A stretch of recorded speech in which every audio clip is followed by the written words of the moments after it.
Hello friends, ગામઠી કિચનમાં તમારું હાર્દિક સ્વાગત છે। આજે આપણે બનાવીશું ગુવાર બટાકાનું રસાવાળું શાક બનાવશું, જે નવી સ્ટાઇલથી એકદમ ટેસ્ટી એવું આપણું શાક તૈયાર થશે। અત્યારે ગુવારની ફૂલ સિઝન હોય તો ખૂબ જ સરસ ટેસ્ટી આ શાક કેવી રીતના બનાવવું ચાલો જોઈ લઈએ। સબસ્ક્રાઇબ કરો ગામઠી કિચનને ને બેલ આઇકોન દબાવો લેટેસ્ટ કુકિંગ વિડીયો જોવા માટે। ગુવાર બટાકાના શાક માટે અહીંયા 250 ગ્રામ ગુવાર લઈ અને 2 નંગ બટેટા લીધા છે, જે આપણે લગભગ 150 ગ્રામ જેટલા બટેટા છે। આપણે ગુવારનો ઉપયોગ વધારે કરીશું અને બટેટા થોડાક જ લેશું, જેથી કરીને ગુવારનું શાક એકદમ ટેસ્ટી લાગશે।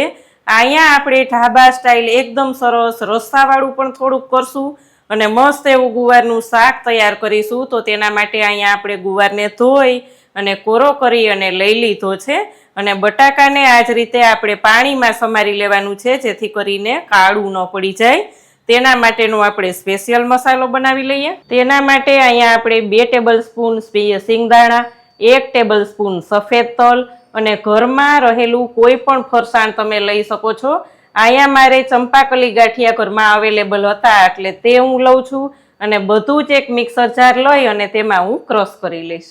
અહીંયા આપણે બધું જ ક્રશ કરી લીધું છે, જે શાકને એકદમ ઘટ એવો રસો બનાવશે અને મસ્ત એવું આપણું શાક તૈયાર થશે।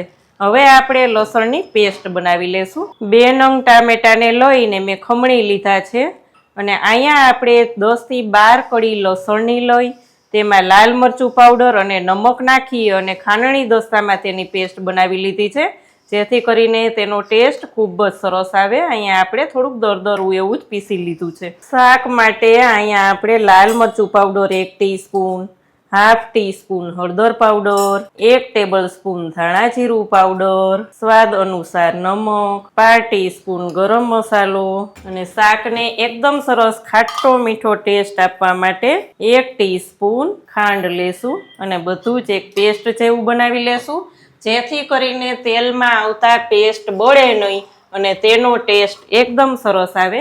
તેના માટે અહીંયા આપણે થોડુંક પાણી લઈ અને બધું જ મિક્સ કરી દઈશું। તો આ થઈ ગઈ ફ્રેન્ડ્સ આપણે શાકમાં મસાલા એડ કરવાની પેસ્ટ। તો અહીંયા આપણે બધી જ પેસ્ટ રેડી છે। હવે શાક બનતા કાંઈ વાર નહીં લાગે, ફટાફટ આપણું ગુવારનું શાક મસ્ત એવું ટેસ્ટી બની જશે। તો ચાલો હવે આપણે ગેસ તરફ જઈએ। અહીંયા આપણે એક પ્રેશર કુકરમાં 4 થી 5 ટેબલ સ્પૂન તેલ લીધું છે। તમે જોઈ શકો છો ફ્રેન્ડ્સ, તેલનું પ્રમાણ આપણે થોડુંક વધારે રાખશું, કારણ કે ગુવાર અને બટેટું બેય ફીકું ફીકું હોય એટલે થોડુંક ટેસ્ટી બનાવવા માટે આપણે તેલનું પ્રમાણ પણ વધારે રાખશું અને સાથે જ આ બધાય મસાલા એડ કરશું એટલે ખૂબ જ ટેસ્ટી એવું આપણું શાક બનશે। તેલને ગરમ થવા દેશું। તેલ ગરમ થઈ જાય એટલે આપણે 1 ટીસ્પૂન આખું જીરું લેશું। 1 ટીસ્પૂન આખું જીરું થઈ જાય એટલે આપણે 1 ટીસ્પૂન અજમા લેવાના છે, જેથી કરીને કોઈને ગુવારનું શાક ના સદતું હોય તો પણ વાંધો ના આવે અને ટેસ્ટી પણ ખૂબ જ લાગે।